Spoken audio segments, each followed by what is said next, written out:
¿Qué tal? Muy buenas tardes a todos. Vamos ya a por la última actividad, a por el último webinar, quizá la culminación de todas las actividades de este año tan raro, pero bueno, que el CEM pues, ha sabido más o menos manejarse y adaptarse como hemos hecho todos a las circunstancias actuales.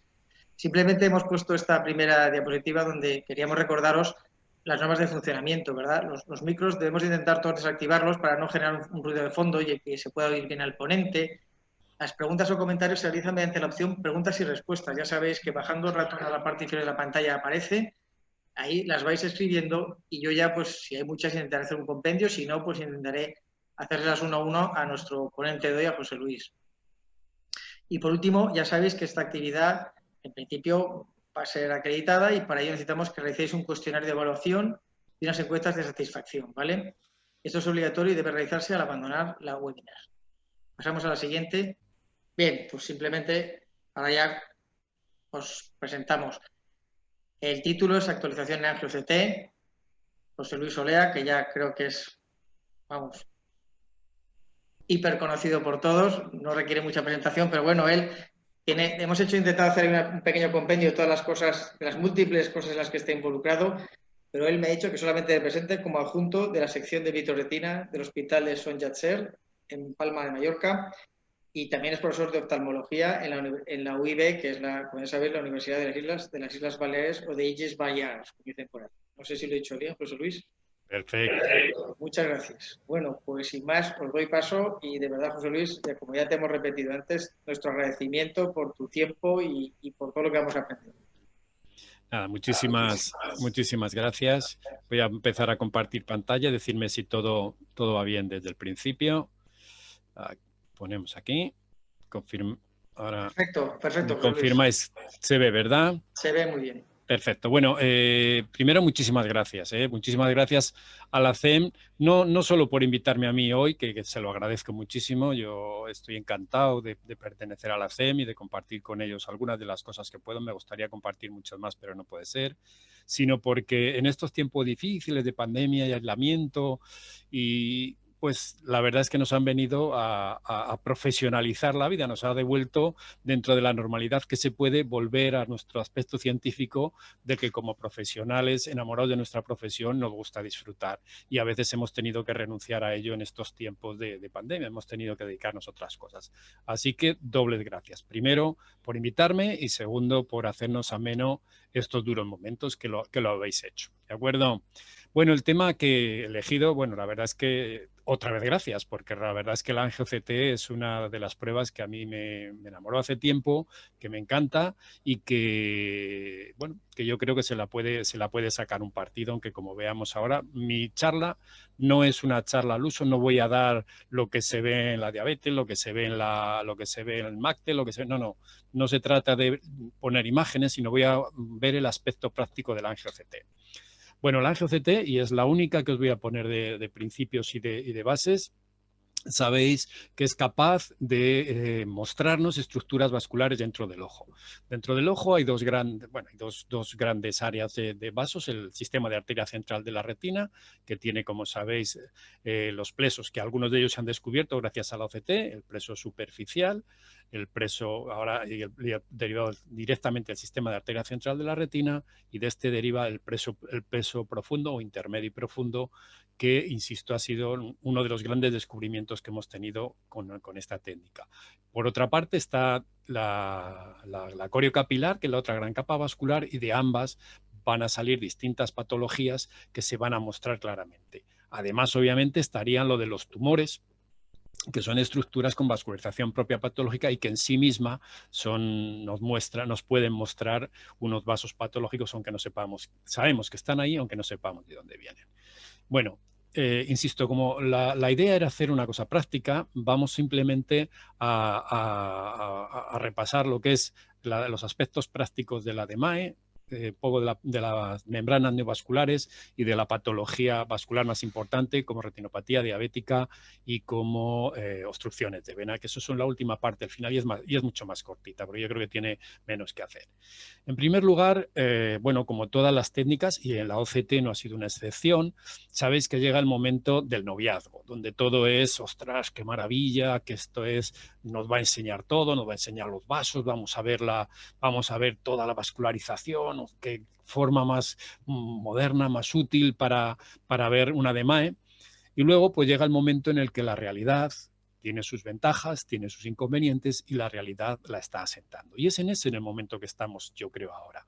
Porque también hay mucha gente que se ha defraudado de la OCT angio porque consume tiempo, muchas veces sacar las imágenes es difícil y estamos en una patología y los retinólogos tenemos una práctica que realmente si algo nos falta es tiempo, ¿no? Tenemos que sacar el máximo rendimiento a las pruebas diagnósticas que tenemos y si realmente se aportan, merece la pena y tenemos que buscar siempre la relación tiempo-beneficio, ¿no? Es decir, dedicamos este tiempo, pero vamos a obtener unas ventajas que nos van a aportar algo práctico. Y en eso la OCT angio yo creo que ha defraudado a mucha gente y ha hecho que algunos que la empezaron a usar poco a poco la vayan declinando bueno, pues porque no les aporta o no les aporta lo que ellos querían o realmente es que no les puede aportar porque no dispone del tiempo suficiente para hacerlo.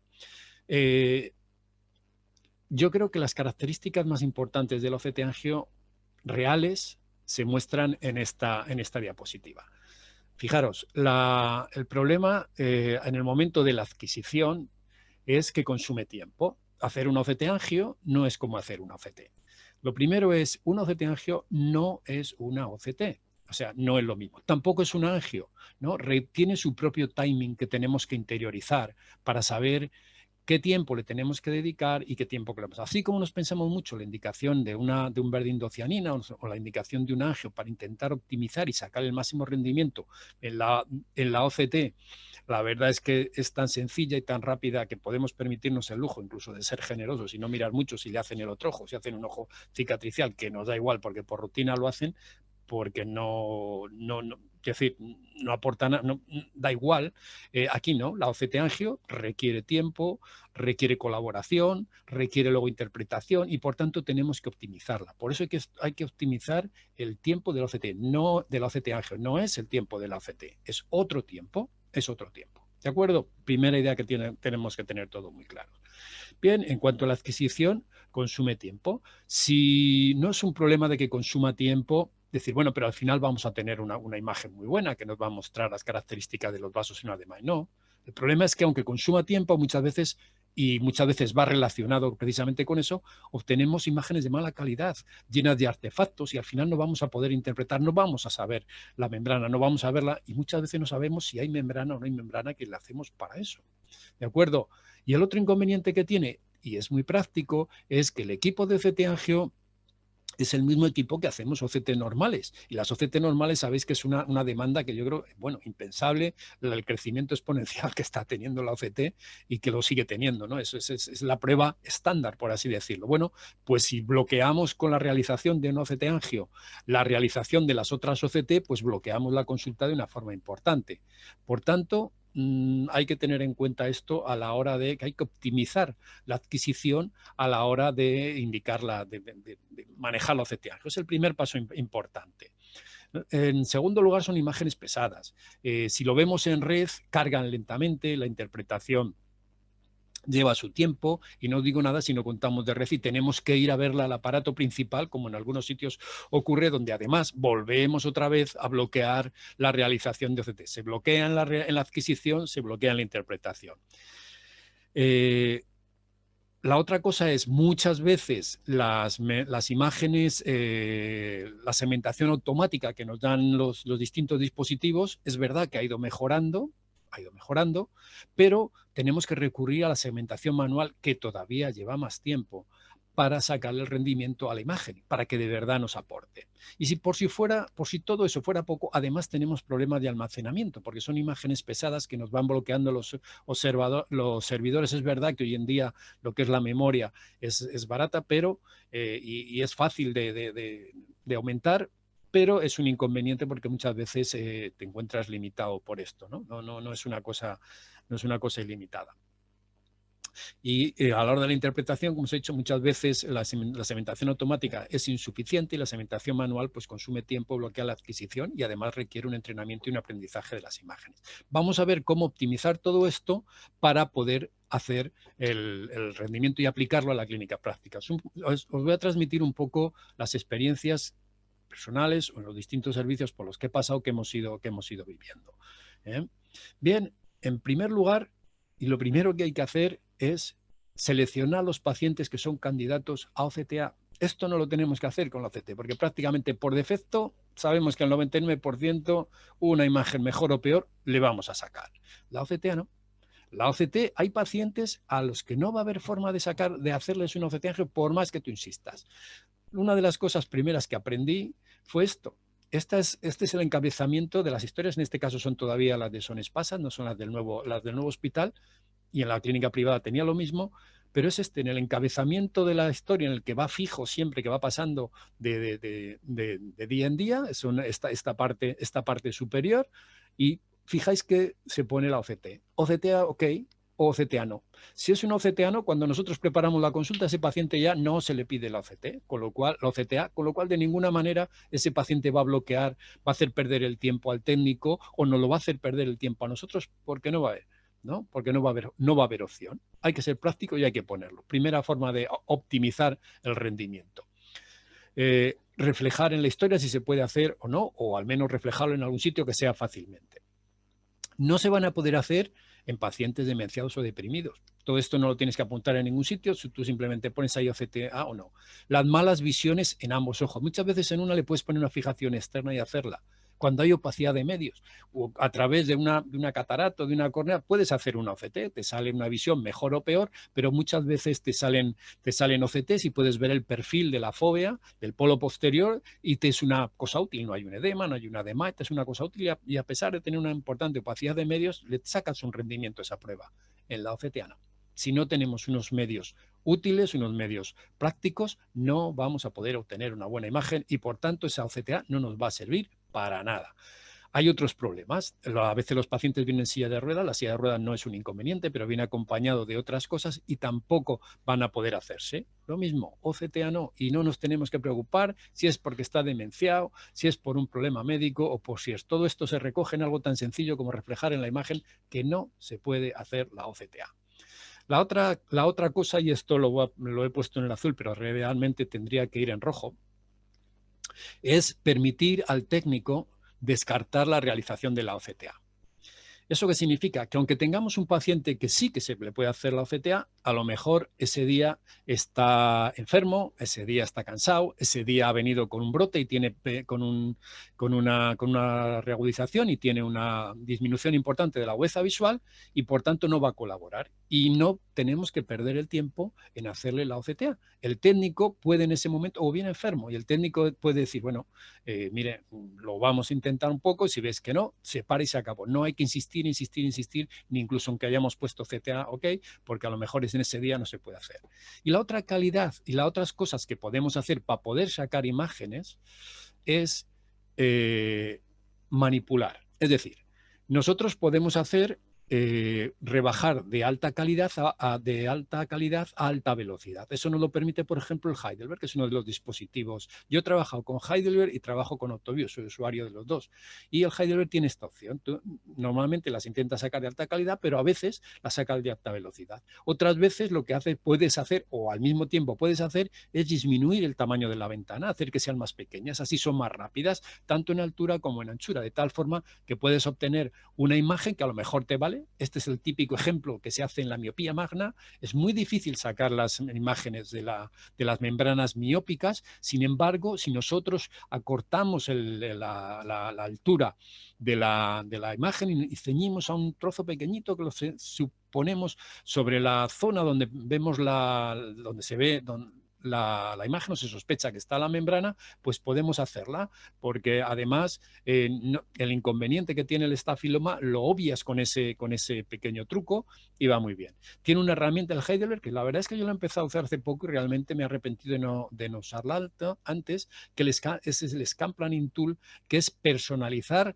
la zona y las características del OCT angio de antemano para que el técnico solo tenga que clicar ahí y simplemente con esa maniobra ya le sale las características del OCT angio que tiene que hacer, la velocidad, la altura, en fin, la densidad de corte, todo, vamos, todas esas cosas lo tienes y eso ayuda mucho a tener una imagen. Con todo esto vamos a obtener, ahora sí, no vamos a perder tanto el tiempo, vamos a tener imágenes de calidad y vamos a poder sacar el rendimiento que ahora veremos lo que hay que hacer. Bien, la otra cosa para no obtener muchas imágenes en el servidor y que ocupe mucho lugar es hacer y guardar solo las necesarias. Porque, insisto, venimos del vicio de la OCT y pensamos que es como la OCT. Y sobre todo, aunque no lo pensemos nosotros, los técnicos piensan que es como la OCT. Y tenemos que mentalizarlo que no es así. La OCT se la hacen por defecto prácticamente a todos. Es un engorro que hacerles a ellos pensar que solo tienen que hacérsela en un ojo y se la hacen a los dos. Se la hacen al cicatricial, que ya ni le hacemos caso hace mucho tiempo, o que ni siquiera que ni siquiera tiene ningún sentido hacérsela. Bueno, hacerle una OCTA a los dos ojos y cuando uno es cicatricial es una pérdida enorme de tiempo, de memoria y bloqueas. ¿De acuerdo? Lo mismo ocurre con el sano. El sano lo hacemos prácticamente a todos. En un bilateral, pues le haces el contralateral, perfecto. En la OCT no es necesario. Tendremos que hacer un protocolo donde digamos cuándo hay que hacer los dos ojos. Se va a hacer, por supuesto, en el inicio, lo vamos a hacer prácticamente siempre, obviamente si no, no viene ya con un cicatricial en el otro ojo. Vamos a tener OCT, pero no necesaria el OCTA. Pero el momento de hacer la OCT al otro ojo lo vamos a tener que protocolizar. Si no, vamos a ceñirnos a un solo ojo, al ojo que nos interesa sacarle partido. Y desde luego vamos a borrar las defectuosas. No nos cuesta nada en el momento de ver las imágenes, las que no han salido completas, que se han truncado con algunos cortes, aún así el aparato no las guarda y nosotros podemos verlas y fácilmente eliminarlas. La mala calidad que impide una mínima interpretación, lo mismo, la vamos a eliminar, no nos cuesta nada eliminarlas del sistema porque luego al final nos juntamos con una gran cantidad de memoria consumida. ¿De acuerdo? Bien, para optimizar, por tanto, hay que regular el número de OCT angios que nosotros vamos a hacer, porque vamos a interferir en la dinámica del día a día. Nosotros hemos hecho hace poco un protocolo de OCTA en DMAE, y esto es un poco lo que os voy a mostrar, porque es una cosa que está medicada. Este es el protocolo de nuestro hospital, que está recién salidito del horno. Hemos pensado cuándo hay que hacerlas y por qué. Es que es lo más importante. Perfecto. Este es un Tritan Stent, que es el tratamiento prácticamente, yo creo que lo hacemos todos. Es sin lugar a duda la estrategia más utilizada. Y este es un Tritan Stent, el idóneo. El que hay 1 de cada 4 o 1 de cada 3 logramos llegar al Tritan Stent hasta el final. ¿De acuerdo? La OCT angio habría que hacerla al principio y habría que hacerla cuando la membrana sea inactiva. Porque al final, en la DMAE neovascular, el juego va a ser si la membrana está activa o si la membrana está inactiva. Vamos a tirar de OCT y a veces la OCT angio nos va a aportar cosas como veremos y es eso cuando tenemos que hacer la OCT angio. Y para ver si una OCT angio está activa muchas veces ya hemos aprendido, no es solo mirar a ver si tiene el fan, si tiene los pequeños hilitos, si tiene el halo y por refrigerante, no. A veces tenemos que comparar con la membrana cuando estaba inactiva y ese cambio nos va a marcar claramente o no si está activa o no está activa. Por tanto, necesitamos una imagen de la membrana inactiva, pero no hace falta que se la hagamos cada vez que viene si sabemos por OCT que está inactivo. ¿De acuerdo? Bueno, pues entonces vamos a ver las características de la OCT y la primera vez que se ha inactivado. Antes lo hacíamos al mes, al principio lo hacíamos al mes, lo hacíamos en la fase de carga, pero ahora hacemos cuando está claramente inactiva. Claro, cuando hacíamos PRN se hace después de la tercera imagen, pero ahora lo que hacemos es al final, cuando viene antes de alargar, obviamente hasta aquí está seco, porque si necesita para inactivarse en la fase de carga 4 o 5 inyecciones, vamos a esperar a que venga cuando ya esté inactiva para tener la imagen. Y si durante el resto del alargo, de la extensión, está seca, no hacemos OCT-angio. ¿Que tú eres de los que luego le vas a pasar un Q12? Pues en el momento de empezar el Q12, aunque lo lógico es que esté como aquí, se la vas a hacer. Si haces un Q16 como nosotros bueno, intentamos hacer para optimizar los recursos, pues preferimos hacerla en el momento de empezar con el Q16. ¿De acuerdo? Y obviamente, si al final de 2 años de Q16 decides hacer un stop, en el momento del stop y de pasar al paciente a consultas externas, probablemente tengas la misma imagen aquí que aquí. Pero se trata de que si en algún momento sospechas que tiene una recidiva por la OCT normal, vas a tener la posibilidad de hacerle un OCT-angio y comparar la membrana, la imagen morfológica de esa membrana con la de otra. Vamos a ver el aspecto práctico. Fijaros. Esto es el momento de activo, inactivo, cuando es el momento naive de las membranas. Esto es una membrana tipo 1, naive, recién debutada. El caso ideal. Es una señora observadora, viene, veía 1, P05, tiene esta imagen que veis aquí, le hacemos la OCT-angio, vemos perfectamente el penacho vascular, le ponemos la inyección, aquí se hizo al mes, obviamente, hoy le haríamos en el momento de poner la tercera inyección y vemos claramente cómo ha desaparecido. Sabemos que es una membrana pequeña, sabemos que es una membrana que no tiene todavía vasos arterializados y sabemos que son la típica membrana que va a permitir una buena recuperación de agudeza visual y además va a tener a la larga, en general, el hecho de que sea una membrana precoz, nos va a dar que va a ser una membrana que vamos a necesitar menos inyecciones, va a tener intervalos más largos, vamos igual a llegar al Tritan-Stent. En definitiva, estamos en mejores condiciones. Vais a ver justo lo contrario, y eso, hombre, no hace falta hacer la OCT-angio para ver que esto tiene un importante componente fibroso. Sí, es verdad. Es verdad, esta es una naive que viene en estas condiciones. De hecho, al paciente le propusimos que no se tratara. El paciente insistió y nosotros le tratamos. Este es uno de la consulta privada, o sea que además le costó una pasta, pero él insistió. Perfecto, muy bien. Vemos aquí la membrana neovascular. Este es de OptoView, aquí se presenta el epitelio pigmentario, aquí la coriocapilar, pero bueno, es una imagen que es equivalente a todos los estándares, o sea que es la imagen, seguro que todos estáis acostumbrados a verlas así. Perfecto, aquí le vemos activa, viene al mes pinchado y vemos cómo queda. Insisto, nosotros ahora le haríamos a la tercera inyección. Fijaros cómo esta membrana no tiene, aún inactiva, no tiene absolutamente nada que ver con la anterior. Y sí que nos va a decir, bueno, en primer lugar, obviamente, y eso no hace falta, el OCT-angio, que va a tener una mala respuesta porque es una que está muy elaborada. Y en segundo lugar, estas membranas tienen a ser más agresivas, tener una peor respuesta, porque si no están al final del proceso cicatricial, donde es verdad que se pueden inactivar porque el proceso está agotado, estas membranas se van a reactivar con más frecuencia que las otras. Ya nos va a decir que, ojo, que no vamos a tener ni un buen pronóstico funcional, que eso ya lo sabíamos, y probablemente vamos a tener que ser agresivos para encima poder mantener este poco momento funcional. Vale, perfecto, ya hemos visto lo que hay. Vamos a pasar al escenario donde vemos 2 de cada 3 o 3 de cada 4 pacientes que cogemos en DMAE. El escenario en el que se ha producido la recidiva, no hemos llegado al final. Aquí tenemos diferentes estrategias. Esto es lo que nosotros hemos hecho en el protocolo. Bueno, fijar. Lo que os he puesto aquí el supuesto de un caso en el que recidiva a las 10 semanas. Nosotros le hacemos en el 1, le ponemos la segunda, la fase de carga de 3 inactiva, OCT aquí, alargamos a las 6, a las 8 no hacemos OCTA, alargamos a las 10, se reactiva y entonces hacemos la OCTA. Dirás, hombre, ¿y para qué le vas a hacer la OCTA si ya lo has visto por la...? No, ya sabemos que con la OCT está activa, pero nosotros vamos a ver el cambio de membrana. Perfecto, vamos a coger... Luego vamos a ver por qué. Vamos a coger, le vamos a citar a 8 semanas, se puede haber hecho una fase de carga otra vez de 3, ir alargando, en fin, se puede hacer distintas maneras. Nosotros, como le hemos protocolizado así, yo te lo cuento tal cual. Le vamos a citar a las 8 semanas, va a estar, lo lógico es que esté inactivo y le vamos a repetir para tener la membrana inactiva frecuente. No siempre tiene que ser así, porque muchas veces el juego este de activo-inactivo, activo-inactivo, nos cuesta que venga varias veces, está activo, le alargamos 2, no sabemos si está activo, lo ponemos... No.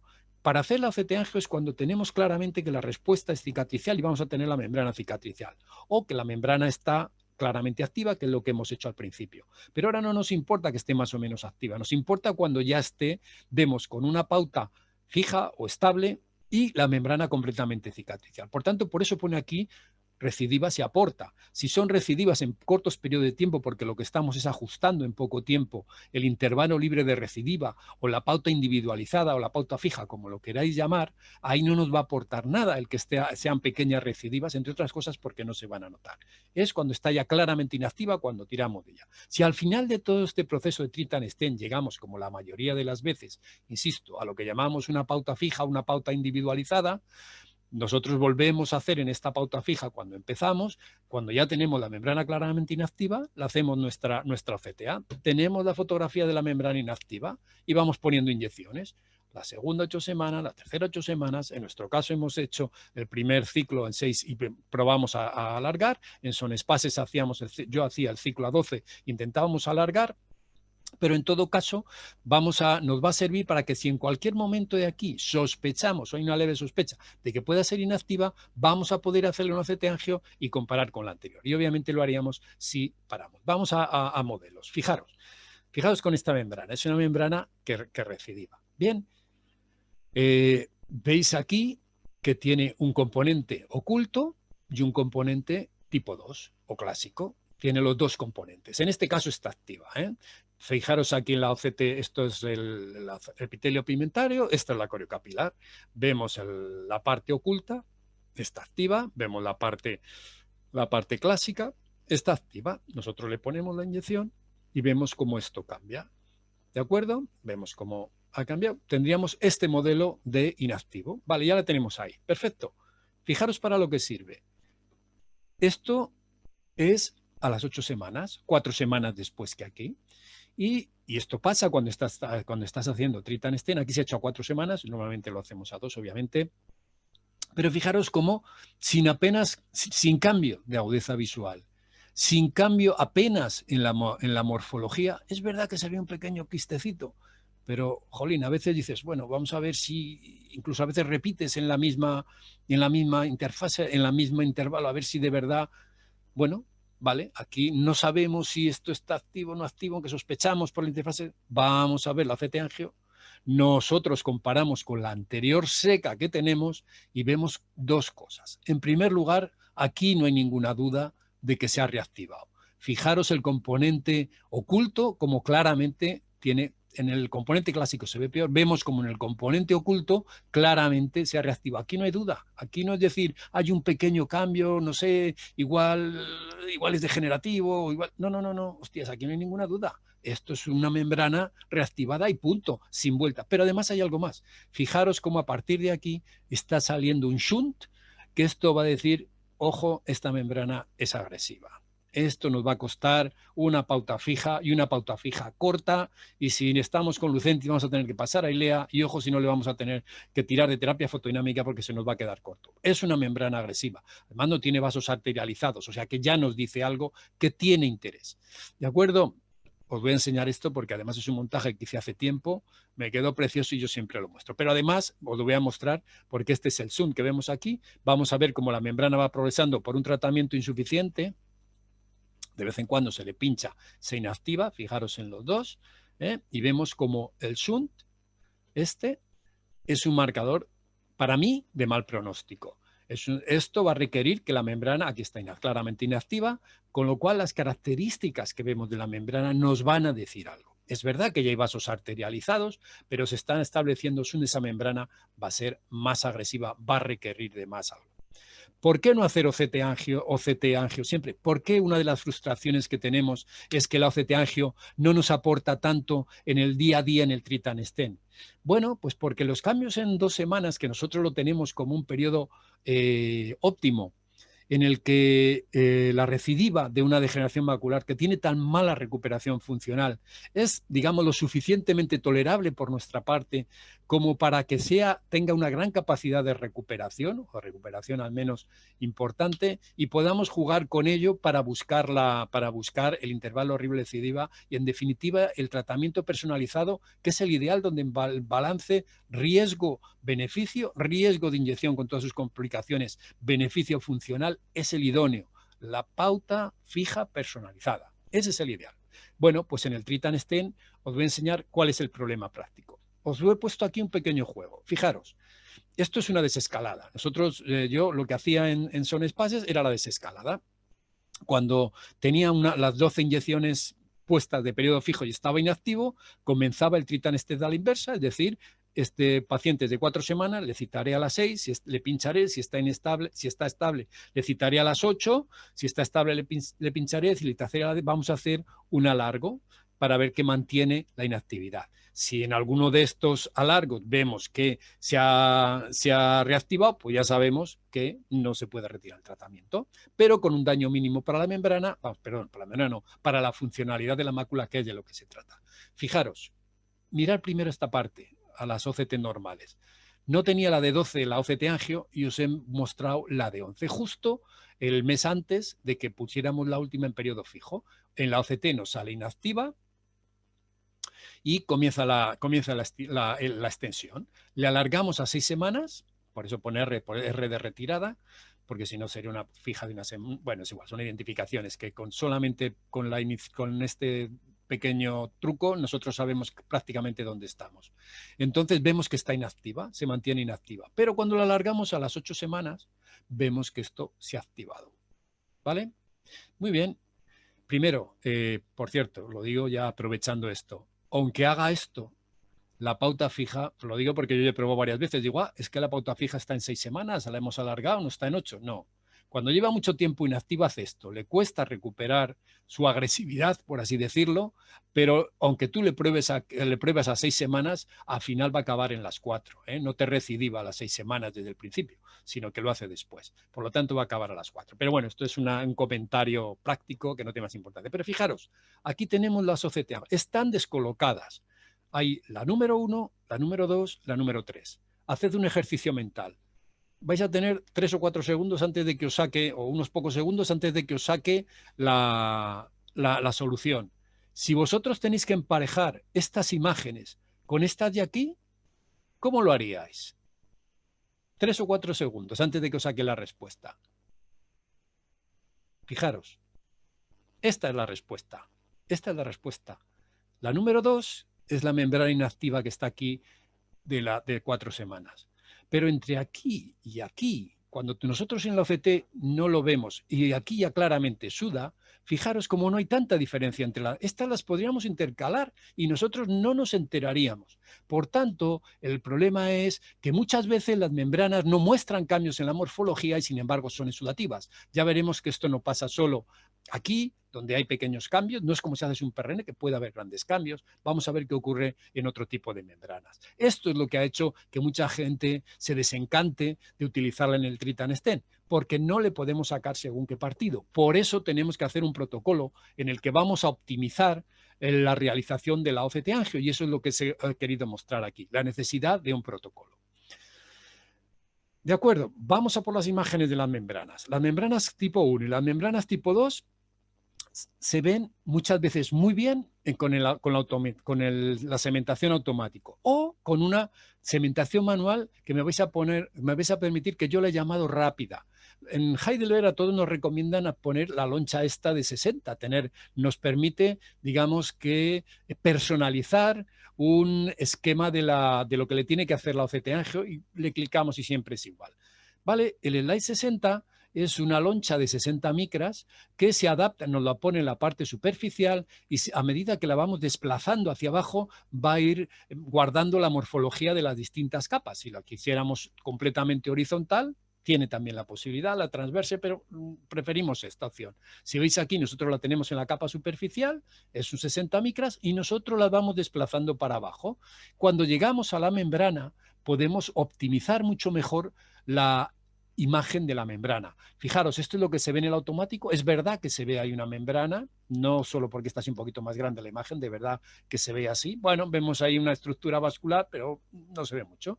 Podemos también cambiar el contraste. Con estas dos cosas, aumentando o disminuyendo el grosor, que a veces hay que recurrir a las 100 y 120, yo hubiera puesto un slide de 100, mejor y rebajar, y cambiando el contraste nosotros logramos divisar mucho mejor la morfología de esta membrana. Esta es una membrana recidivada, donde este componente parece que está cicatricial y este componente de aquí, que es en el que está fundamentalmente el desprendimiento seroso, parece que es por donde ha recidivado esta trama.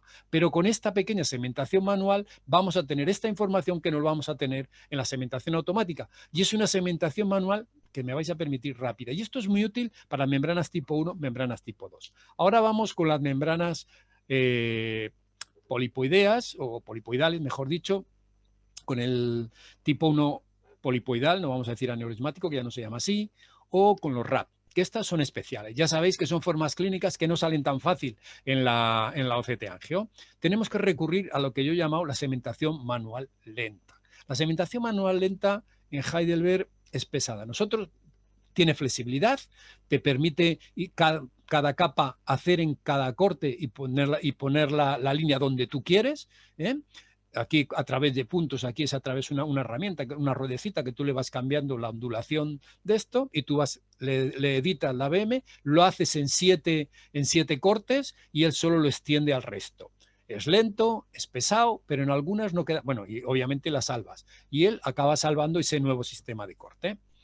En la polipoidal ya sabemos un poco cómo es la estructura vascular. Es más, yo he cogido este esquema que es muy bonito para darnos cuenta que los pólipos están pegados al epitelio pigmentario desprendido, y yo incluso diría que este no lo está haciendo bien, porque yo pondría muchos de estos vasos pegados también al epitelio pigmentario, porque la trama vascular pegada al epitelio pigmentario no son solo los pólipos y un pequeño vasito que la alimenta, sino que es mucha trama vascular la que se levanta con ellos. Y por tanto está aquí. A nosotros no nos importa que segmente aquí. Da lo mismo, no nos importa la membrana basal o la coriocapilar. A nosotros lo que nos interesa es que nos cogiera esta capa, aunque esta sea ficticia, y nos haga esta loncha curvilínea, paralela, donde van a estar las estructuras que a nosotros nos va a interesar que nos den el flujo. Este es un buen ejemplo. Fijaros, este está hecho con Optomap, que la verdad es que sementa mejor. Es una membrana polipoidal, claramente polipoidal. ¿De acuerdo? Y en el automático, en la segmentación automática, aquí nos enseña una membrana. Ojo, por mucho que hagas una segmentación manual, puede ocurrir que no salga ninguna estructura vascular. Porque el inconveniente que tienen las polipoideas es que en las zonas polipoidales el flujo a veces tiene una velocidad por arriba, por abajo, que está fuera del rango de la OCTA, y por tanto no nos va a enseñar las imágenes por mucho que perdamos 2 horas en segmentar manual. No va a salir porque tiene esa característica, pero otras sí tienen, y esta es así. Fijaros cómo hemos hecho aquí, perdonad porque no está hecho el zoom, aquí hay 2 láminas de corte, hemos puesto una, la hemos quitado de aquí, la hemos puesto aquí artificialmente, obviamente aquí no hay ninguna estructura anatómica, pero nos va a permitir ver la vascularización, las capas vasculares que están adheridas al ese epitelio pigmentario desprendido. Y aquí vemos claramente la trama vascular. No es que se vean en paralelo porque está mal segmentado, no, fijaros que se ve. Y esto lo vemos que está pegado al epitelio pigmentario desprendido, ¿vale? Y este truco nos permite sacar buenas imágenes. Lo mismo. Otra, en este caso, como tengo era para hacer terapia fotodinámica, una polipoidal, la vais a ver con el verde indocianina. Era este trozo de aquí, este trozo pequeñito de aquí, este trozo de aquí, y nosotros hemos segmentado, hemos extendido, bueno, no se ciñe muy bien, no lo coge aquí, pero vemos cómo nos ha dibujado estos vasos. Este paciente siguió progresando. Tuvimos que dar más terapia fotodinámica, era lo único que lo controlaba un poquito. Vemos como la zona polipoidal ha crecido claramente dentro del desprendimiento de epitelio pigmentario. Vemos que hay más zona hiperdensa dentro de este pólipo. Esto es una extensión de la manual. Esto es Heidelberg, y veis como lo que se nos está recogiendo es esto de aquí. Y vemos que se dibuja esta zona de aquí. Aún así, las polipoideas no son unas buenas membranas para verlas, cuesta verlas, hay que hacer segmentación manual, y además muchas veces, a pesar de perder el tiempo o de utilizar este tiempo, no lo vemos porque están fuera de rango. Pero merece la pena hacerlo, sobre todo en el debut. Vale, en el caso del RAP, la característica que a mí me gustaría resaltar es que merece la pena verlo en el corte estructural con la vascularización, donde tenemos que buscar claramente la conexión entre el DEP y las membranas de las capas más superficiales. Esta conexión es muy característica del RAP, y en vez de verla en el face, que se ve mal, esta característica hay que mirar esta parte de la pantalla para poder verlo. ¿De acuerdo?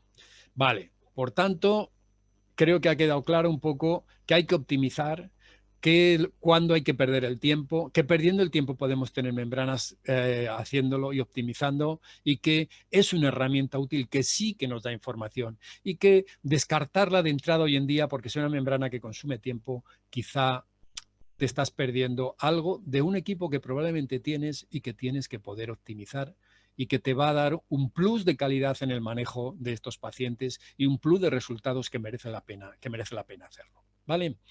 Bien, si algo ha venido a aportar la OCT angio es en esta patología que estamos viendo cada vez más, que antes, bueno, pues prácticamente no conocíamos, o si no conocíamos no le dábamos importancia, que son las membranas ya llamadas membranas quiescentes o no exudativas, como dicen los americanos. Son membranas neovasculares sin sudar, naif, obviamente no ha sido tratada, no es una membrana inactiva, sino es una membrana, y que muchas veces se descubren de forma casual porque tienen una imagen de lo que vamos a llamar un FIPEZ o una imagen irregular. Hoy en día vamos aprendiendo cada vez más cosas. Esto fue descrito por Kerkes en 2013, o sea que es muy reciente, y tenemos que ir aprendiendo cada vez más de ellas. Y la OCT angio sí que es una herramienta, bueno, obviamente para el diagnóstico, fundamental, pero también para el seguimiento. Fijaros, esto es el ojo, no era el ojo contralateral, es un ojo naif de una paciente que tiene esta imagen. Suelen ser lo que llamábamos FIPEZ, se llaman de 1000 formas, es decir, fibro irregular vascular PEZ, o FIPEZ, vascular PEZ, irregular vascular PEZ, y ahora también se llaman, a ver, tenía por aquí el nombre que le han dado otro nombre también, es igual, es la imagen de un desprendimiento plano, irregular, de epitelio pigmentario hiperrefringente. Eso, que nosotros antes decíamos, bueno, son drusas o es un conjunto de drusas, debajo de muchos de esos hay una membrana quiescente que la OCT nos la muestra. Hay que distinguirlas bien de lo que es un componente atrófico. Esto es un artefacto de proyección. Las zonas de áreas atróficas son áreas blanquecinas. En esas áreas brillantes o blanquecinas, como insisto, las de atrofia o a veces las de fibrosis, los artefactos de proyección se manifiestan más. Esto no es una membrana, sino que es una cosa de atrofia, es un área atrófica, un artefacto de proyección. Sin embargo, esta zona de aquí es la que nos va a mostrar esto de aquí, que es un FIPEZ, y se ve claramente una membrana. Esta es una membrana que vimos desde Son Yasser, tenía de hacía un año y efectivamente vemos cómo hay creciendo. Algunos equipos nos dan algunas herramientas para hacerlo. El Heidelberg, por ejemplo, nos delimita el área. Sabemos que estas membranas van creciendo y no necesariamente implican que vayan a ser exudativas, aunque el hecho de crecer mucho en un componente alto sí que parece que va a ser un factor de riesgo, que es algo que todavía está por definir, para que nos ayude a vigilar más de cerca aquellas que se van a tener exudativas, porque si no, a veces están durante mucho tiempo siendo no exudativas. Vemos aquí cómo está delimitado, nos marca un área, esto lo hacemos manualmente en Heidelberg, nos marca el área, vemos aquí que es un 0,67, si mal no, es muy pequeñito, ahí pasa a 0,96, vemos cómo podemos cuantificarlo. Fijaros, esto es otra membrana quiescente. Esta tiene más larga evolución y aquí vamos a ver algo. Fijaros, este es el ojo contralateral. En este caso es una membrana obviamente cicatrizal, súper evolucionada del otro ojo, y en el ojo bueno tenía esta membrana plana. Aquí está en segmentación automática, en segmentación manual se ve bien. Aquí vemos cómo está vascularizada, y de esta gran membrana que está delimitada con estas flechas, esta gran membrana neovascular. Fijaros, el OptoView nos da alguna cosilla más. Bueno, nosotros al igual que hemos hecho antes, la delimitamos, se nos pone amarillo, nos marca bien los espacios, y además del área, como aquí, nos da un área de flujo, el flujo, otro numerito, y nosotros podemos ver sin que cambie, en teoría, bueno, en teoría no, lo hace, que sin que cambie la superficie, podemos ver si nos cambia el flujo dentro de aquí. Igual es un parámetro que más adelante nos pueda servir para optimizar el seguimiento de estas membranas y no citarlas de forma regular, crezca o no crezca, no sabemos exactamente qué es lo que estamos haciendo con ellos, puesto que es una patología nueva y que es un campo muy, muy, muy interesante. Bien, fijaros esta membrana que tiene una larga evolución. Os he puesto aquí al automático, con lo cual la membrana no se ve claramente. No siempre el paciente colabora bien en todas las... Es una membrana, no fue cambiando de tamaño, hasta aquí fue no exudativa. Fijaros, han pasado 2 años y 9 meses. Es el ojo bueno, agudeza visual 0,8, esta membrana, el paciente totalmente asintomático. Y aquí es verdad que en este corte parece que está completamente seco, pero si me permitís, en esa misma fecha empezaba a aparecer un pequeño desprendimiento, un pequeño fluido subretiniano. Aquí este paciente está sintomático, es un poco escéptico de hacerse nada todavía porque él ve bien, es el ojo bueno, le gustaría que pinchara, la mala experiencia del otro ojo. Él quiso probar, probamos y no fue bien y bueno, viene a los 2 meses y efectivamente se hace sudativo. Este es el anterior, un corte un poquito por debajo de donde estaba el componente sudativo. La membrana de tamaño está igual, es verdad que aquí aparece una pequeña zona hiperfluorescente, aquí se ha hecho activa, sudativa. La membrana quiescente, obviamente la pinchamos, le ponemos sus 3 cortes y obviamente se inactiva, vuelve a recuperar su agudeza visual de 0,8 y creedme que el tamaño de la membrana era exactamente el mismo. La morfología de la membrana, salvo en este momento de la actividad, era exactamente la misma. ¿De acuerdo? Bueno, esto es las membranas neovasculares quiescentes. Cada vez salen más publicaciones de posibles factores de riesgo que vayan a merecer la pena y que nos vaya a permitir seguir más de cerca a aquellos pacientes que tienen factores de riesgo mayores y que sabemos que se pueden convertir en exudativas a corto plazo, porque si no, a pesar de ver una membrana, no vamos a tener la ventaja de cogerla lo más precoz posible. Lo que no tiene ningún sentido, y eso lo reconocen todos, es tratar de forma proactiva a las membranas quiescentes. No, especialmente aquellas que tienen un gran componente atrófico y donde una membrana quiescente está justo debajo de la zona normalmente central de ese islote central residual. Porque sí que sabemos que ese islote central residual es lo que está alimentando y manteniendo esa pequeña zona. Por eso, quizá las membranas quiescentes sean un factor protector del epitelio pigmentario suprayacente. Y tratarlas no solo puede que no mejore los síntomas, porque algunos de ellos vienen sobre todo con metamorfosias, el tratarlas no parece que vaya a solucionarlo, porque obviamente el componente de volumen es exactamente el mismo. Y si estamos dificultando su acción benévola, si es que se puede decir así, que creo que sí, de mantener epitelio pigmentario suprayacente, pues flaco favor, o con un poco de suerte ninguno, le estamos haciendo a esa membrana quiescente tratándola. Bien, con esto cerramos capítulo de membranas de MAE. Yo creo que he intentado reflejar los aspectos prácticos de la de MAE. No ha sido una relación de membrana, esto está activo, esto no está activo, sino un poquito los aspectos prácticos de lo que hay. Bien, son las 8 menos 10, voy a seguir un poquito más. Vamos a coger los aspectos prácticos de otras membranas neovasculares. Fijaros, si hay una membrana que ha cambiado con la aparición del aceteangio, es lo que me vais a permitir llamar la central serosa crónica neovascular. Lo que es todo el manejo de la central serosa crónica neovascular. Pero ojo que también hemos aprendido cosas que espero mostraros aquí. Fijaros, esto es un paciente del 2013. Es un caso crónico, es un caso que ya tiene alteraciones, es un caso muy evolucionado y esto es uno de los brotes del 2013. Bien, en el 2013 viene con este brote. Tiene este FIPEZ debajo de la membrana. Hoy, vamos, sospecharíamos que una membrana neovascular, entonces tampoco es que lo descartáramos. Nosotros le hacemos, que es por lo que lo pongo aquí, nosotros le hacemos el verde indocianina obviamente, para darle terapia fotodinámica.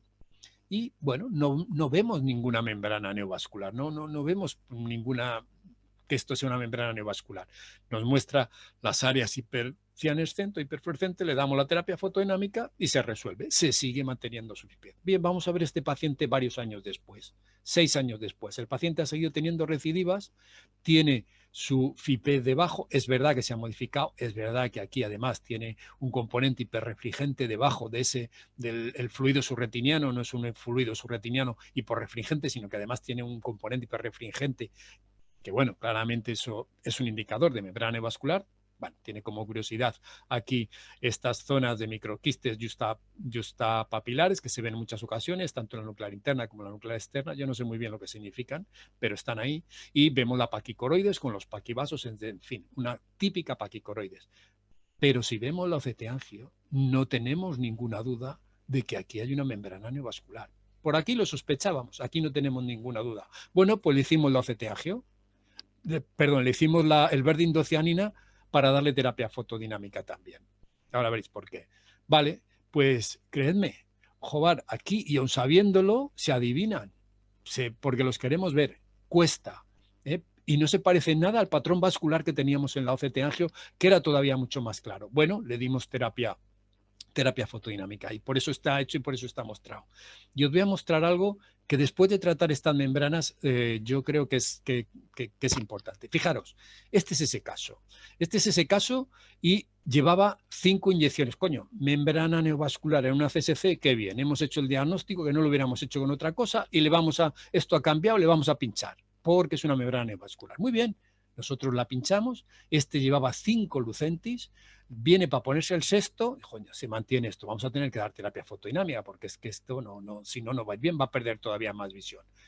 Lo que hacía aquí, puesto que yo tenía la terapia fotodinámica, es decir, no se la voy a poner, voy a dejar una membrana, prefiero darle la terapia fotodinámica con la membrana activa para que empapen mejor el endotelio, el verteporfino, viene a los 15 días, y le hacemos la terapia fotodinámica. A los 15 días está así, no está pinchado, por eso pone pre-L6, y le vamos a hacer luego una terapia combinada. Le vamos a poner la terapia fotodinámica y después le vamos a hacer un switch y le vamos a hacer el switch y terapia, un tratamiento combinado. Vale.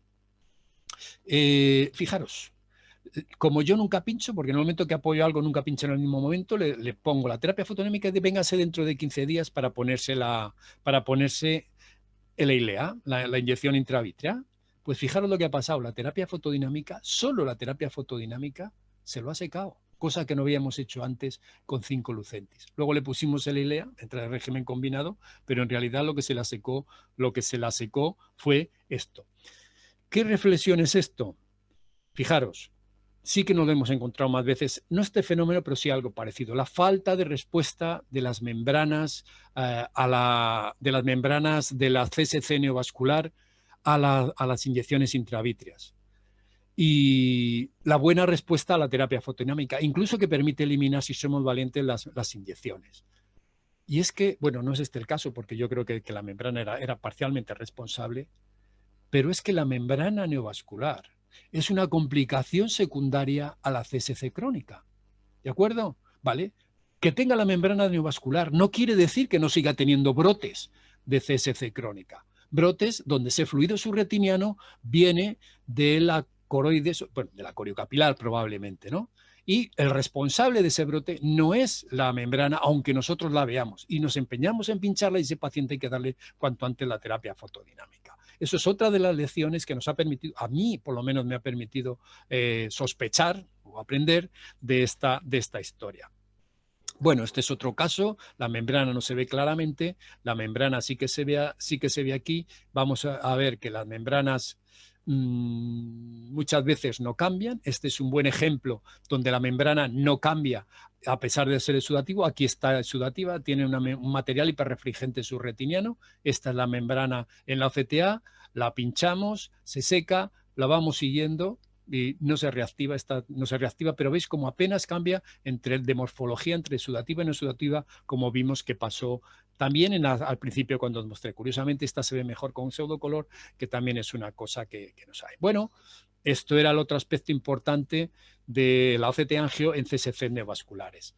Una patología poco frecuente, os voy a mostrar un ejemplo, porque en las estrías angioides sí que se ven claramente las membranas neovasculares en general, aunque sean muy incipientes, ¿verdad? Este es un pobre paciente que viene por una segunda opinión. Estos son unas estrías angioides. Fijaros la membrana con el gran descenso de agudeza visual en este ojo. Aquí se ve la membrana neovascular claramente en la segmentación automática y en el otro ojo asintomático completamente. Es verdad que tenía estas hemorragias, pero en la OCT-angio sale claramente la otra membrana, ¿eh?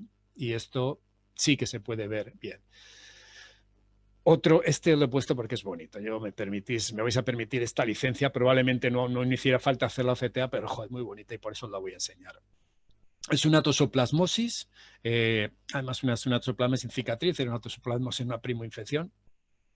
tosoplasmia con IgM, por eso sale así, y cuando ya cicatrizó hizo esto, que es una membrana neovascular sobre la cicatriz inactiva. Vais a ver perfectamente, fijaros la capa superficial, como este vasito llega aquí, desaparece, se mete hacia adentro, este es el siguiente campo, vemos, este sería el vasito que está un poquito desenfocado, continúa hacia abajo y aquí vemos la membrana vascular. Es un shunt, al igual que ocurre en los RAPS, entre la capa superficial y el neovaso.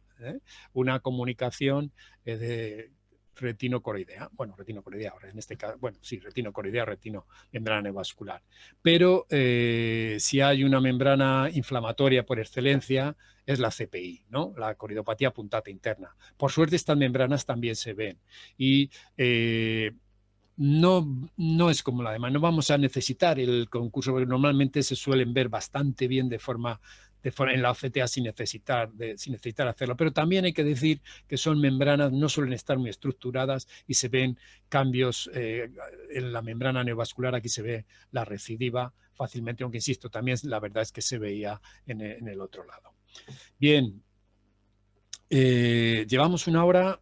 Me vais a permitir rápidamente dos cositas de las enfermedades vasculares de lo que es retinopatía diabética y obstrucción venosa. Voy a hacerlo son las 8 menos 2 minutos por mi reloj. Me vais a permitir 5 minutos para no alargar la cosa y podáis hacer preguntas. La retinopatía diabética, lo que nosotros pedimos a la angiofluorescencia, a la OCT angiografía es la isquemia y los neovasos. Es lo que nos puede ofertar, no nos puede ofertar nada más. Con campo amplio vamos a poder ver la isquemia, el patrón de isquemia global. Y lamentablemente con la mayoría de las que tenemos ahora vamos a ver fundamentalmente el patrón de isquemia a nivel macular. Es cierto que cuando progresa el patrón de isquemia macular se va a acompañar muchas veces de proliferación de las formas periféricas. Pero hoy en día el estudio de isquemia es una angio de campo amplio más una OCTA que nos da muchísima más información que cualquier angiofluorescencia, por muy buena que sea, del componente vascular. Pero para hacerlo hay que hacerlo no cuando tiene el edema vascular, sino cuando ha pasado el edema macular. Tenemos que esperar a que pase el edema macular, a tenerle seco después del tratamiento para ver el patrón claro de isquemia, porque los quistes son zonas hiporrefringentes y muchas veces están cerca de zona de isquemia, pero no nos van a dejar ver bien el patrón vascular. El superficial nos lo interfiere menos porque desplaza hacia arriba el superficial, pero el profundo, que es el que nos interesa porque aparecen más, nos lo va a dar cuando está hecho el edema. Por tanto, para mí, las indicaciones, obviamente, la inicial, aunque si tiene edema se puede esperar a que pase el edema para hacerlo, que es este segundo apartado. Cuando hay un cambio importante de la agudeza visual sin edema, ¿de acuerdo? Y no está justificado por la opacidad de medios. Cuando hay una progresión rápida en la retinopatía diabética no proliferativa severa o en el cambio a retinopatía diabética proliferante, pueden producirse progresiones en el área macular y en la rutina, no sé, no progresan esto. Ya veréis que no progresan las zonas de isquemia. Yo no sé si anual o bianual en estos que vemos cada año, cada 2 años, tiene algún sentido o no, que yo creo que no. ¿De acuerdo? Y por supuesto, para la otra indicación que está en la sospecha de neovasos y en lo que no tengamos un campo amplio que nos coja todo de forma sistemática o de forma organizada, podemos dirigirlas a alguna zona de polo posterior en concreto donde nos van a hacer los neovasos. Bien, fijaros. Es verdad que nos ofrecen muchos datos también cuantitativos. Yo creo que no tiene tanto interés práctico eso, pero insisto, la mayoría de las veces vamos a ver, como en este caso, un seguimiento de 21 meses, tanto el superficial como el profundo, no vamos a ver evolución de las zonas de isquemia, de la zona vascular y de la densidad perifoveal. ¿De acuerdo? Vale. En otras ocasiones, y esta la tengo seleccionada y voy apuntando los que van progresando, fijaros, este es un paciente joven, este ojo tiene una retinopatía diabética de leve a moderada, a los 8 meses en esta tiene una moderada, si me permitís, y sí que progresa la retinopatía diabética en esta zona. La verdad es que con campo amplio se ve. Y si vamos a ver la OCT angio, vemos como en esta fecha, este es el superficial, este es el profundo, este es el superficial, este es el profundo, vemos que en este tiempo de evolución no ha progresado. Sin embargo, en este otro ojo, que es el ojo izquierdo, el que progresó la retinopatía periférica, vemos que se ha progresado. Este es el superficial y el profundo en el 2015, este es el superficial y el profundo después. Vemos como este loop de aquí ha desaparecido, vemos como este loop de aquí en el profundo, toda esta zona se ha volatilizado y en definitiva la zona de isquemia ha progresado. ¿De acuerdo? Sí es cierto que en los números nos van a salir. No sé si es un poquito pequeño, el ojo derecho. El ojo izquierdo es el rojo, el ojo derecho es el azul. En el azul no vemos que no crecen, vemos la progresión numérica y vemos que está plano, mientras que el ojo izquierdo, a lo largo del tiempo, el área de la faz, la faz perivascular, la densidad perivascular por campos, todo esto vemos que lo podemos ir cuantificando, pero yo no le doy mucho interés, yo prefiero el cualitativo. Por último, vamos a los neovasos. Bien, los neovasos en ocasiones son sutiles y la OCT angio nos va a permitir verlos y nos va a permitir monitorizarlos si es que tiene interés. Fijaros, este es un caso especial, lo he llevado a más sitios, pero es que es un caso muy bueno, porque gracias a esta complicación que me hizo hacerle la OCT angio de la papila, vamos a tener esta imagen de lo que ocurre. Fijaros, esto es una retinopatía diabética moderada, que le habían empezado una panretinofotocoagulación, este área de aquí, pero que tuvo la mala suerte de hacer una obstrucción arterial. Vemos aquí un émbolo. Bueno, nosotros lo vimos siguiendo. Como tenía una obstrucción arterial, le hice un OCT angio de la papila para ver si había un componente isquémico a nivel papilar. Con la evolución de a los 5 meses, hace una pequeña hemorragia subtotal vítrea, viene con unas miodesopsias, y bueno, es verdad que fijándose mucho se ven aquí unas pequeñas estructuras, ¿eh? Y obviamente le hacemos la angiofluorescencia, vemos claramente los neovasos y vemos aquí las representaciones del automático, vemos claramente cómo han aparecido aquí estos dos penachos neovasculares. Le hicimos una panretinofotocoagulación, aquí está con un pater, y 3 semanas después habían desaparecido. Esta es la OCT angio que le hicimos al principio cuando vino con la obstrucción. Esta es la papila, no es que sea de una gran calidad, pero se ve. Esta es cuando viene con las membranas neovasculares, vemos los dos formaciones neovasculares y 3 semanas después, solo 3 semanas después, sin inyecciones de anti-VEGF, vemos cómo han regresado y prácticamente ha desaparecido. Y si os fijáis aquí un poco, todavía queda un pequeño esbozo de neovaso, pero nos permite monitorizar los neovasos.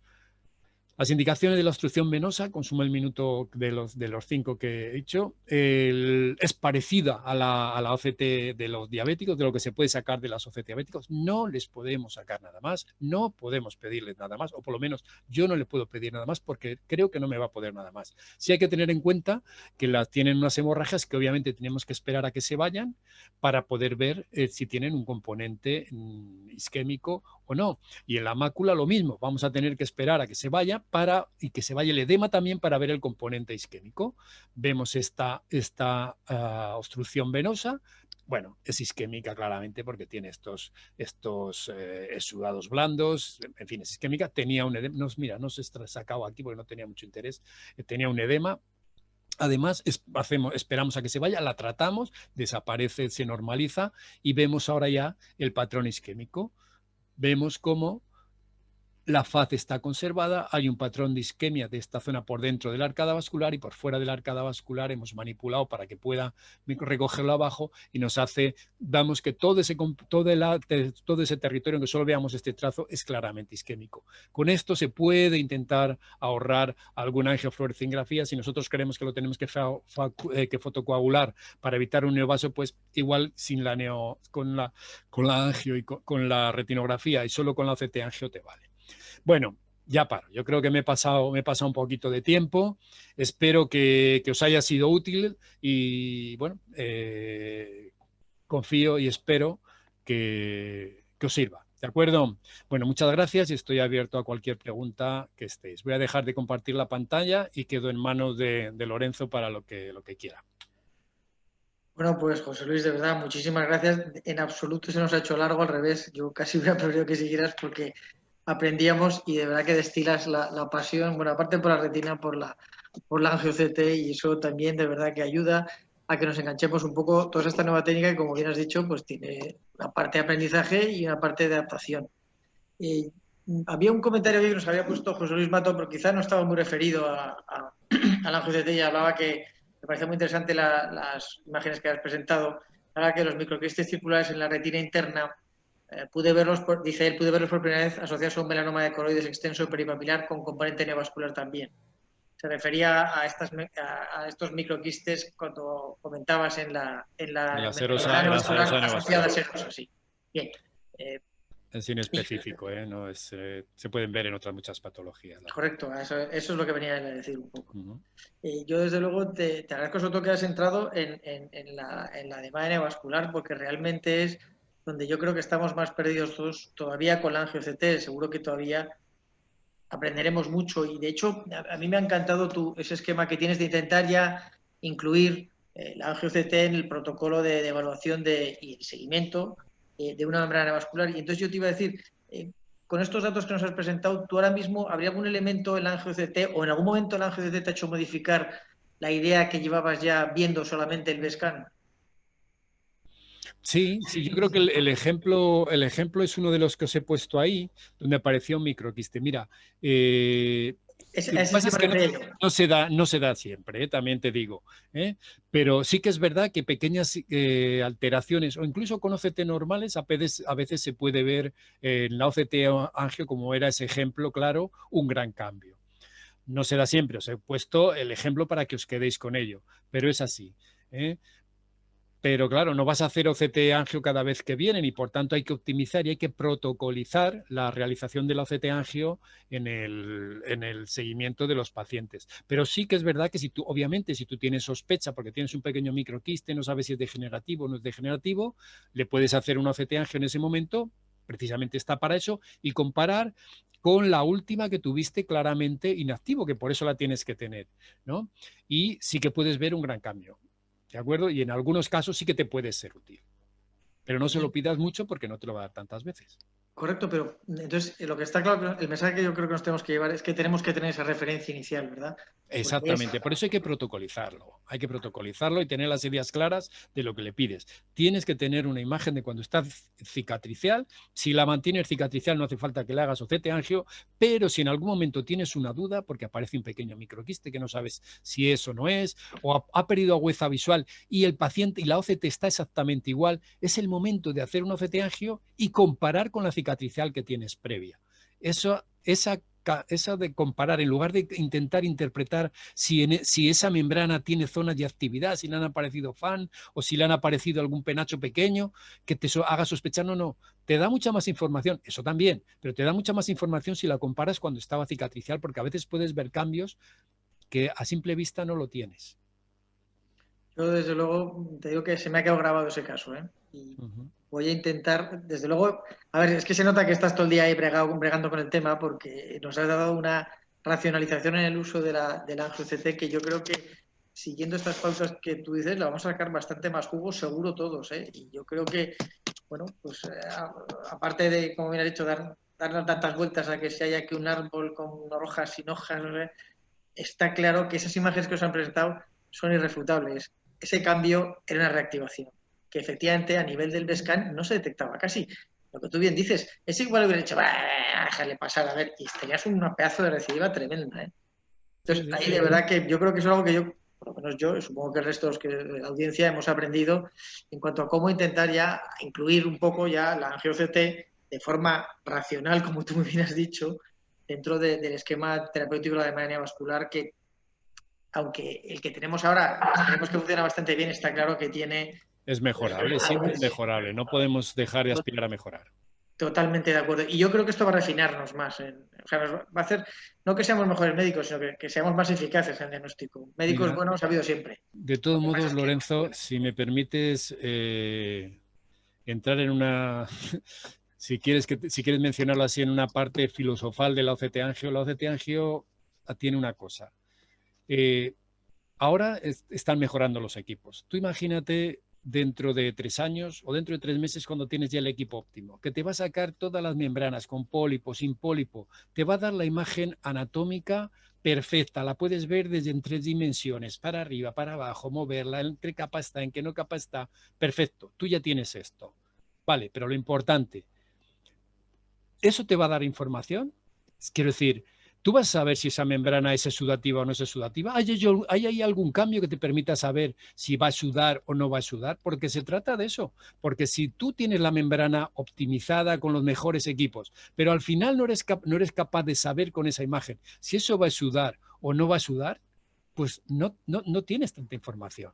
Al final dices, joder, pues ¿de qué me vale? ¿De qué me vale que la voy a cambiar, avanzar, que aparezca un poco ahí, si no voy a saber si va a sudar o no va a sudar? Que es de lo que se trata. Intentar pararla cuanto antes, o incluso antes de que pudiera sudar, precisamente para que no dañe la que hay. Porque si crece la membrana, eso no lo podemos cambiar, y yo no creo que eso sea especialmente patológico. Pero si tiene un componente sudativo, un componente hemorrágico, destroza funcionalmente la retina que está por encima de la retina que está alrededor. Y si eso con una OCT óptima no lo podemos saber, pues chico, a pesar de que nos pueda ayudar, no va a ser tanta ayuda como nos gustaría. Y la filosofía es esa. Cuando tengamos los equipos ideales, ¿realmente va a aportar tanto la OCT Angio o va a aportar? ¿Qué va a aportar? ¿No? Porque ahora tenemos que optimizar con lo que hay. Pero es un problema yo creo, de filosofía médica, ¿no? En el sentido de que cuando tengamos la OCT Angio, ¿vamos a tener que seguir así o realmente nos va a aportar mucho, mucho, mucho?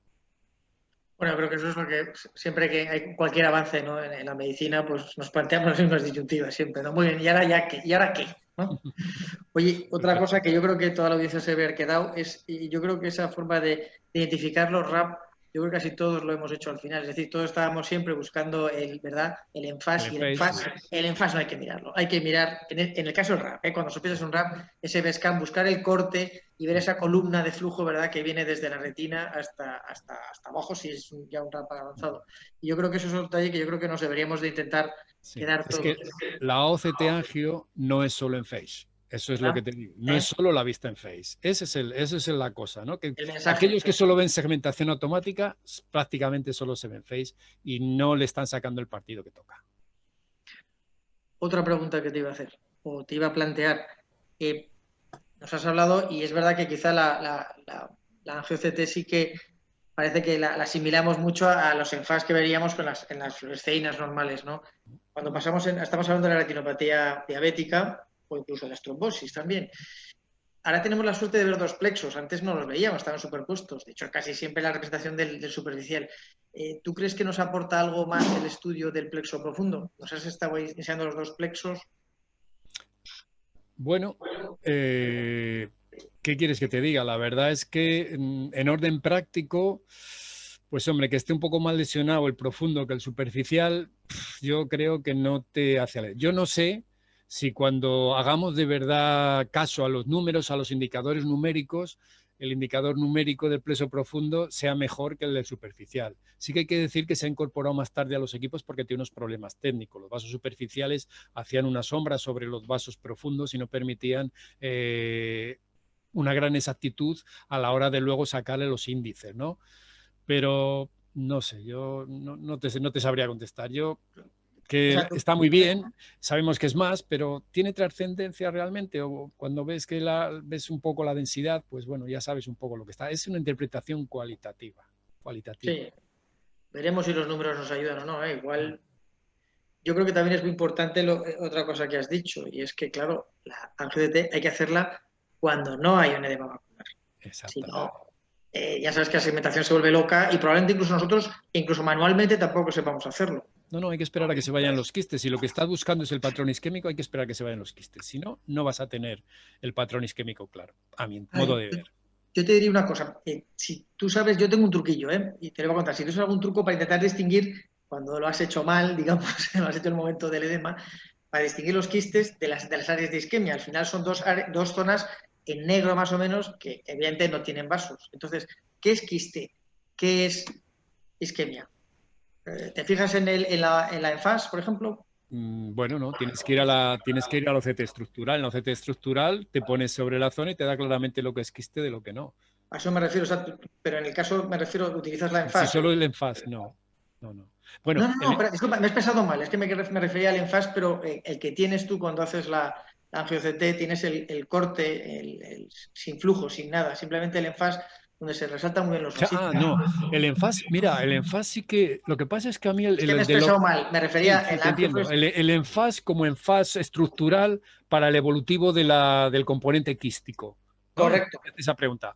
Pues mira, yo con el OptoView estoy encantado, porque honradamente el Enphase del OptoView es buenísimo y puede seguir edemas maculares quísticos mucho mejor que con el estructural. Te da la cantidad, lo vas viendo como te los pone fácilmente uno al lado del otro, te puede poner los 7 últimos y es muy bueno a la hora de la evolución. En el Heidelberg yo no lo veo tan claro, no lo veo, cuesta más de manipular para que te dé la información, pero a mí me parece una herramienta muy útil para el seguimiento del componente quístico, el Enphase. ¿Eh? O sea que sí, por eso, ¿ves? Ahí va yo. Ahí va yo. ¿Tú Yo lo el utilizas, truquito, Lorenzo? ¿verdad? ¿Tú lo utilizas? ¿Tienes Sí, también sí, esa experiencia? precisamente por eso te iba a decir que yo cuando he hecho, pues eso, lo he hecho mal, me refiero, o lo he hecho en el momento en que no debería, claro, tengo ahí un área grande sin vasos y digo, bueno, ¿qué es isquemia y qué no es?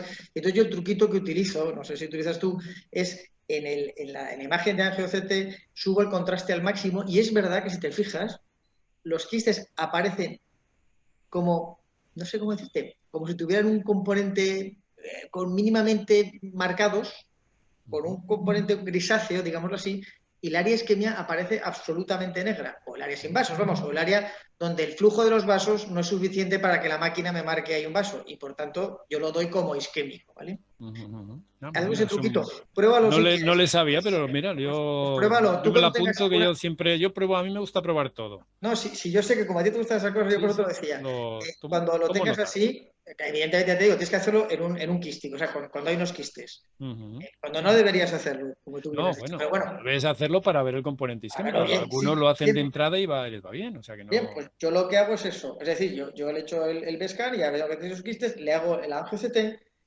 es una buena para idea. distinguir el área isquémica y no isquémica, le paso le pongo el contraste al máximo, que además me acuerdo cuando tú me has dicho el detallito ese de subir el contraste, lo pones al máximo, a tope, al 100%, y ves que las áreas isquémicas, o sea, los quistes, que además se ven circulares, a diferencia de la área isquémica, es más irregular, se ven como con más grisáceos que la isquemia que parece absolutamente negra.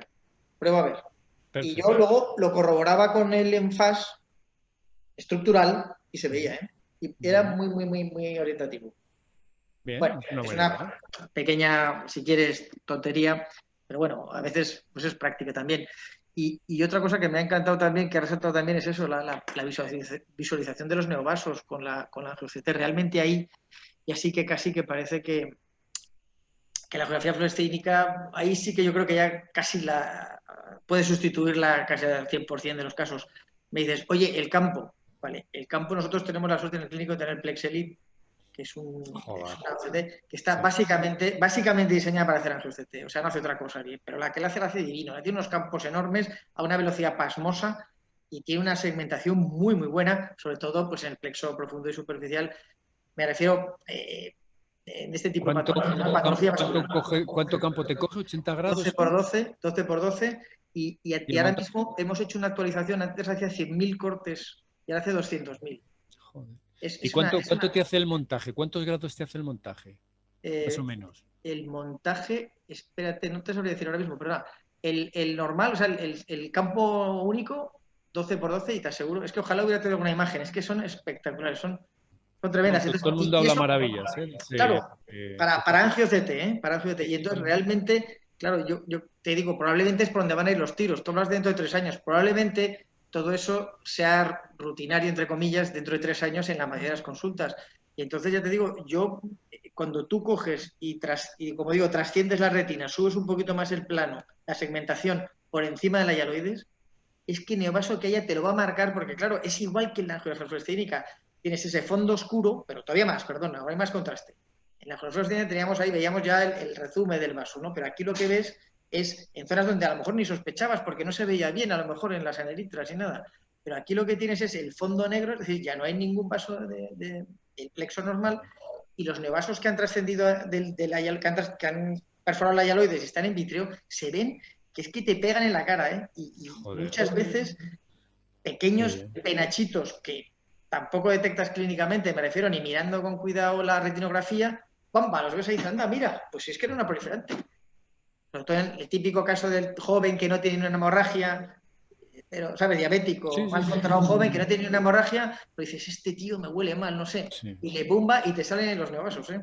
sí, sí, sí. No, Es no, no. En una... esos Mira, tenía que casos. haber tenido alguno por haber compartido pantalla, pero en No, este realmente es momento... lo que esperamos pedir es el siguiente paso, ¿no? Que podamos, ahora mismo no podemos evitar la angio porque necesitamos el campo amplio para ver el patrón isquémico y la aparición de neovasos en media y extrema periferia. Y eso la OCT Angio no nos da todo en la parte posterior, lo va bastante bien, pero fuera de ahí no, ¿no? Salvo este equipo que comienza a hacerlo. Yo estoy contigo, dentro de muy poco tiempo tendremos equipos que te hacen todos los grados que te puede hacer el campo amplio y además te va a sacar el preso superficial, el preso profundo y los neovasos como no te lo saca probablemente ni la angiofluorescencia, que ya no necesitarás hacer contraste y lo podrás repetir todo lo que quieras. Creo que José Manuel Tamari de Heidelberg quería hacer algún comentario, Lorenzo. ¿Me ha parecido? A ver. Le acabo de dar sonido para que entre a hablar con vosotros. ¿Qué tal? Hola. Hola, Buenas, José. ¿me oís? Buenas tardes. ¿Qué tal? ¿Cómo estáis? Un abrazo a los dos. Me alegro de verte. Gracias, está súper interesante. Enhorabuena por la presentación, José Luis. No, he querido participar si me te levanta la mano porque estabais comentando lo de los quistes, la zona trófica, en la imagen en FAS o en FACE y verdaderamente tenéis una herramienta que os puede ayudar. Estabais hablando de aumentar el contraste y tal. Si os fijáis en el panel de control, cuando estáis viendo la visión de la angio CT, hay un botoncito que puedes resaltar la máxima reflectividad y la máxima o las zonas más oscuras de la imagen estructural. Hay un botoncito que pone máximo, mínimo o media. No sé si lo visualizáis. Sí, no le pongo yo ahora. José, pero tú te refieres al enfase estructural, ¿no? Correcto, sí. No, yo te hablaba de la imagen del angio CT. Correcto, pero cuando tenéis la duda de esto que tengo aquí delante es una zona que tiene, que digamos tengo una isquemia o porque tengo un quiste que me está apartando los vasos o me está ocultando, esto ayuda a poder, si lo ponéis en mínimos, os va a resaltar todos los quistes. Mira, y entonces podéis ir jugando. Mira, está Juan mostrándonos la pantalla. En la otra pantalla, entra en la otra pestaña, en la que pone CT, ahí. Entonces, vete si puedes hacer más grande la... Mira, lo está haciendo. Esa es la máxima. Juan, ¿puedes compartir pantalla? A ver, perdonadme, que se ha improvisado porque estoy con el móvil en la consulta. Acerca el móvil a la pantalla, acerca el móvil a la pantalla que lo vemos. Sí, a ver si... Mira, ahí, veis que pone Structural OCT, máximo o mínimo. Y el otro que es un circulito, como el símbolo de diámetro, es la media. ¿Vale? Entonces lo que te hace es resaltarte la imagen estructural en Face, que son las zonas más brillantes, que te puede venir bien para ver exudados, ver los exudados, o zonas, pues la membrana, ahí se ve muy bien la membrana epirretiniana. Si queréis me meto para que podamos compartir una pantalla, si queréis. Lo que veas, hombre, se vería mucho más chulo. Yo no lo usaba, José Manuel, pues mira, es una buena idea. Correcto, entonces cuando le das al mínimo te va a resaltar todos los quistes que tengas ahí y te ayuda. Como puedes navegar en 3D... Perfecto. Vamos a bajarlos aquí Vamos a bajarnos al preso profundo que tenemos aquí estos quistes. Mira, ¿ves qué bien se ven los quistes? Y ahora puedes navegar, ¿ves que se ven? Y ahora puedes navegar con el ratón y puedes, digamos, ir comprobando con el Vescan que tienes abajo. Que efectivamente pues es un quiste y en la zona isquémica pues tienes claro si es porque te ha apartado los vasos el quiste o porque es una zona isquémica. Pues mira, no lo había utilizado yo y parece que es una buena herramienta, lo probaremos, sí. Es que el Heidelberg tiene muchas... Hay mucho botón. No, bueno, tiene muchas posibilidades, es muy personalizable. Muy bien, sí, correcto. Gracias José Manuel, realmente gracias. Gracias a vosotros, genial, enhorabuena a todos. Oye, y aprovechando que está Juan por ahí, ¿no tienes algún comentario, Juan? Sí, voy. Céntrate, Juan, céntrate. Estaba escuchando nada más y bueno, yo no solamente para darle las gracias a José Luis y estaba aquí absorto con la presentación y con todo. Nada, yo, seguir con la discusión y con las preguntas. Me parece un lujo la presentación y luego agradecer a José Manuel la aportación. Cualquiera que tenga algo que aportar, por supuesto, que levante la mano y que se meta, que es, todo es enriquecedor. Todo es bienvenido, claro. que es la forma de aprender y de sí, que todos tenemos nuestra manera de hacer las cosas, que no es ni mejor ni peor, y con las herramientas que cada uno tiene en su casa, ¿no? Y claro, al final, si todos cogemos el truquito del de al lado, todo enriquece mucho. Sí, Claro. sí. No, además merece la pena probarlo. Luego, si te va bien a ti, igual te va bien otra cosa. Bueno, está bien, está bien. Siempre se Sí, aprende, sí. siempre se aprende. Como los trucos de cirugía, ¿verdad? Exactamente, exactamente. Este Luego te dice, quedas eso, con el que te va bien o no, pero bueno, eso a todo mí lo nunca me ha individual. salido, eso no funciona. Sí, sí, es verdad, es verdad. Oye, pues mira, estaba mirando, pero no veo en el chat así ninguna pregunta más. Yo te quería hacer otra consideración, si me permites, aprovechando y exprimiéndote a fondo, José Luis, y perdona, pero en Tú el CEM pregunta lo somos que así, quieras, Lorenzo, ya nos sabes que... aprovechamos de la gente. Mira, cuando hablas de falta de respuesta a la membrana vascular, la membrana asociada a central serosa, ¿cuáles son los criterios que utilizabas al final? Porque no me quedó muy claro. No, tú le pones el antiangiogénico Ajá. y no mejora, ¿no? Entonces le tienes que dar terapia fotodinámica. Y el problema es que lo que haces es lo que hemos hecho. Bueno, en este paciente es distinto porque probablemente en el brote, en el segundo brote que mostré de 6 años después, es diferente porque tiene una cosa que te hace sospechar claramente que la membrana es culpable en general. Y es ese componente de desprendimiento de fluido subretiniano con un trozo justo encima de la membrana, con un trozo hiperrefringente, ¿no? Esa zona de hiperrefringencia, claro. Pero si te fijas en la de 3 años antes, en la de 6 años antes, se veía el FIPEZ debajo y se veía un líquido completamente claro. Es decir, lo que era el fluido subretiniano es completamente claro. El problema de estos es que nosotros, algunos de ellos, no todos, algunos son la membrana la culpable, tú le pinchas, te responde y todo, hasta ahí todo fenomenal. Pero el problema es que algunos de ellos les pinchas y o no responde o apenas hay respuesta y le pones 5 o 6 inyecciones y aquello ves que no acaba de ir. Le das la terapia fotodinámica, insisto, y la respuesta es espectacular. Y en estos es lo que te planteas. Bueno, coño, es que tiene la membrana, pero a ver si lo que está teniendo es un brote de serosa central y si no tuviera membrana, lo tendría igual. El responsable no es la membrana. Y por el hecho de descubrir la membrana, nos empeñamos en pincharle y retrasamos la terapia fotodinámica, que es lo que hay. Y si haces lo que yo, que a veces no hay que hacerlo, que el switch, le haces terapia y antiangiogénicos, le curas y encima sigues pensando que son los antiangiogénicos más que la terapia fotodinámica lo que le ha curado. Cuando este paciente, si no tuviera membrana y es un caso crónico, la terapia fotodinámica es lo que le hubiera curado. Eso es esa es la reflexión, ¿no? Que la membrana ha hecho decir, coño, ya hemos encontrado el culpable. Y dices, bueno, de algunos de ellos resulta que la membrana no va a ser el culpable. ¿Sabes? No. Esa es la idea. Y que el tratamiento no es el antiangiogénico, o no solo es el antiangiogénico. Que hay que tirar de terapia fotodinámica para solucionarle la papeleta a este hombre. ¿No? Sí. Esa es un poco la reflexión, porque llega y dices, bueno, coño, ¿por qué no se cura? Joder, es que le haces el switch del antiangiogénico, no mejora y tal, y al final dices, joder, le cura la terapia, pues a ver si es que esto no era la membrana sino un brote. Es una reflexión así de sencilla. No, y yo creo que es real, es decir, hay enfermos que efectivamente aquí, en cuanto ya encontramos el angio de la membrana, ya nos tiramos directamente. Decimos, ya hemos dado eureka, ya hemos dado con el chisme. Pues no. No. Bueno, es una lección que al menos yo creo que yo he aprendido con el tiempo. Porque claro, tampoco ni tienes tantas CSF neovasculares, ni tienes, no sé, tampoco tienes tanta experiencia. Lo vas cogiendo con el paso del tiempo a medida que vas manejando pacientes, ¿no? Y lo vas aprendiendo pues de todos los casos y vas acumulando. Y bueno, eso es un poco lo que os quería mostrar con ese pase, con esas dos serosas neovasculares, ¿no? Sí, no, desde luego es un poco lo mismo que la membrana quiescente. Probablemente al principio cuando las viéramos en la cruceta, esto hay que tratarlo. Quieto, parado, un momento, que vamos a lo que tú dices, si precisamente está sirviendo para algo esa membrana, no la toques que la vas a liar. Claro, el problema de las membranas quiescentes es cuando se hacen sintomáticas, sin componente sudativo.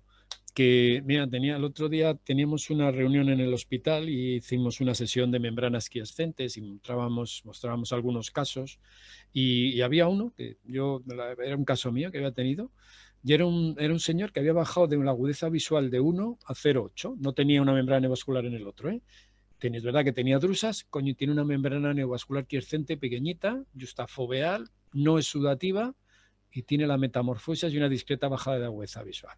Y yo le decía, joder, claro, me le traía otro médico, me decía, ¿y esto qué hace? Mira lo que tiene. Y yo, ya, pero es que no le vamos a pinchar, porque es que el componente de metamorfosia va a quedarle, porque el problema es el volumen que produce el neovaso, no lo cambias y le va a quedar igual.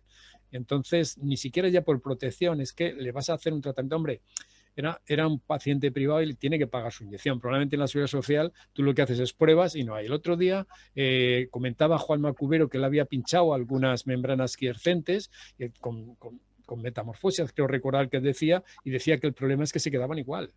¿Sabes? Que el componente sudativo lo tratas bien, pero el componente neovascular no es tan fácil, ¿no? Entonces, bueno, habrá que esperar un poco a tener más experiencia con las membranas quiescentes que nos enseñen el manejo. Han buscado los factores de riesgo numéricos, la densidad vascular, otras cosas sobre la membrana, pero no acaban de cuajar. Decían que si el crecimiento de la membrana más de un 20% del área era un factor. Si crece en altura, más que en anchura, si crece en altura es otro factor de riesgo.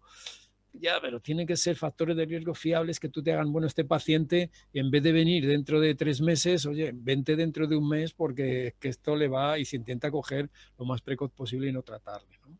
Desde luego, lo que sí que está claro es que especialmente en las atróficas, donde el resto de retina funcionante tiene debajo una membrana quiescente, ahí no hay que tratarlo bajo ningún concepto hasta que no se haga sudativo, ¿eh? ¿De acuerdo? Porque ahí es un ejemplo donde es claramente protectora la quiescente. Bueno, tenemos que aprender mucho de esta patología a medida que vamos viendo esto. Pero la membrana quiescente es un tema en ebullición, es un tema que está en auge. Hay muchas publicaciones, insisto, intentando buscar los factores de riesgo y, bueno, es un campo que se nos abre ahora y que tendremos que manejar de un modo u otro, ¿no? Oye, pues creo que te hemos agotado, de verdad, hemos exprimido.